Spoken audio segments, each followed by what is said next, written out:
Still thinking about how we can figure out the central idea of the text we are reading. So we're going to look at some more vocabulary words here. First of all, I'm going to have somebody read this for me.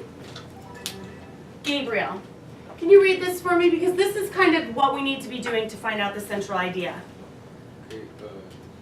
Analyze details, evidence that validate the author's message.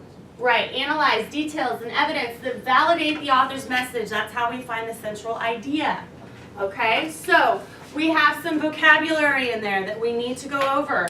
Analyze, detail, evidence, validate. Okay, I want you to write these down and get these definitions down just like we did yesterday. So in your notes, Elizabeth, you can just write these down like that, and then those sentences with the blanks in them, please. Okay, so I'm going to have you guys stop wherever you are, and let's look at these definitions. Number one, to blank is to check or prove something is true. Number two, when we blank, we examine something in detail. Number three, a blank is a feature, fact, or item. Number four, blank is facts or info that tell us whether something is true. Okay? So we're looking at these four words: analyze, detail, evidence, validate. I want you to take a few minutes. You can check with your neighbors to see where they think things go, discuss if you disagree with them. But I want you to take a few minutes, go through, think about where you think each of those definitions goes with which word, okay? So give it a few minutes. All right, so I'm going to see what some of you have to say. How about number one? Yes, Al-Hassan, why don't you stand up and read that to us? To validate is to check or prove something is true. To validate is to check or prove something is true.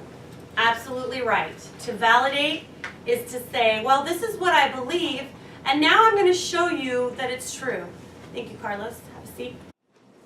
If anybody comes across an extra clarifier card, let me know. We have a missing clarifier card. Okay. Everybody ready? Yeah. All right. In many places where burrowing owls could thrive, however, ground squirrels have been eradicated.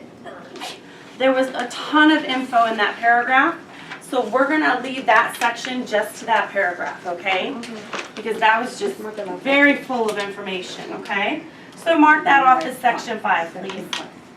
All right, so take a few moments to do your jobs for that section. If you need some guidance, please raise your hand. Minas, do you need guidance? What are your clarifier? Well, there's a lot of good words in there, okay? So take a look at a few more, maybe like one more at least. I would go with I wonder, and then let's look at how these work. I think we even saw a picture of this yesterday when I showed pictures. Do you guys remember? You could kind of see a plastic pipe sticking out of those holes. If we're thinking about what the main point of this is, they're mostly talking about this sort of new idea that he came up with, right? And how this is supposed to do what? What is it supposed to do? Yeah, help them maybe breed and create more of these owls, right? So if I were looking for the main point here, it would be his invention of these artificial burrows, right? And how they will lead to more babies being born, more babies surviving, those sorts of things, right? Okay, who are my summarizers this time? All right, Al-Hassan, I will start with you. Go ahead. The main point is that he is installing artificial burrows for the birds to increase the population. Very good. Good job. Summarizer. Thank you, Minas. That was nice. Go ahead, Ziva. The main point is that Berkeley is continuing his studies by monitoring the birds. Very good. He's continuing his studies. He's monitoring them. Somebody want to remind me how many years he's been doing this now? 20. Nikki. 20. Raise your hand. I'm glad you knew it though, thank you. Yes, 20 years, right? You remember that from yesterday, good job. All right, summarizer. Yeah, I had Roberto change a few things, so we'll come back to Roberto in just a second.